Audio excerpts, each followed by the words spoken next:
No matter who you are, you can change local fluoride policy. In 2008, the Centers for Disease Control and Prevention, the CDC, reported that 72.4% of the U.S. population, nearly 200 million people, were using public water systems with fluoridated water. Since this report was published, the CDC's Oral Health Division has been working non-stop, spending large amounts of taxpayer dollars promoting fluoridation throughout the United States, with the stated goal of having more than 75% of the population drinking fluoridated public water by 2011. While an official estimate for the fluoridated population has not been reported since 2008, it's likely that more than 200 million Americans are now drinking water purposely contaminated with this unnecessary and unhealthy toxin. While the CDC, ADA, and local health officials continue to promote fluoridation, they also continue to do so without any precaution. Just this January, the U.S. Department of Health and Human Services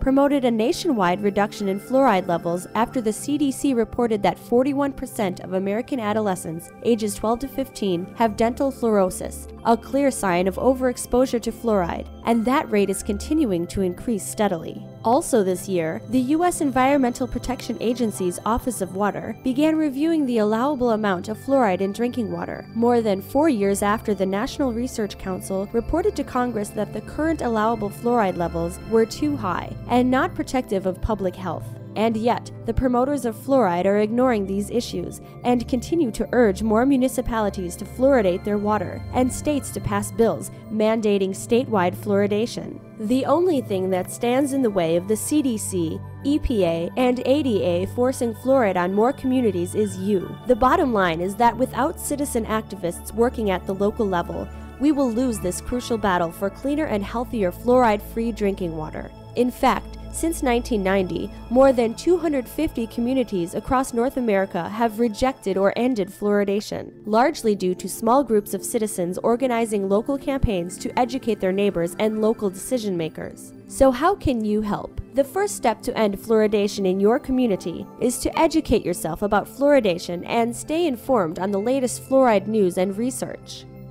Check to see if your community is fluoridated, when it started, and what chemicals are currently being used. Stay informed. Visit fluoridealert.org and click on Take Action to get started. Sign up for the Fluoride Action Network's email bulletins.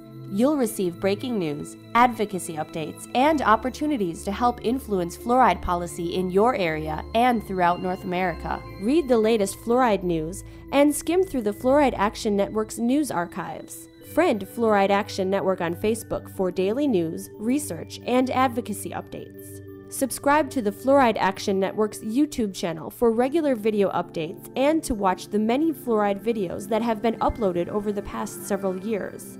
Follow the Fluoride Action Network on Twitter for daily news, research, and advocacy updates. Spread the word by sending letters to your U.S. senators and representatives, calling for an end to water fluoridation in the United States and for a new congressional hearing. Create local organizations and get your friends, family, and co-workers involved. There is only one group that can truly protect your community from fluoride, and that is its residents. And yes, against all odds, you can do it. For more information about the dangers of fluoride and how you can join in the fight to eliminate it from our drinking water, please visit fluoridealert.org.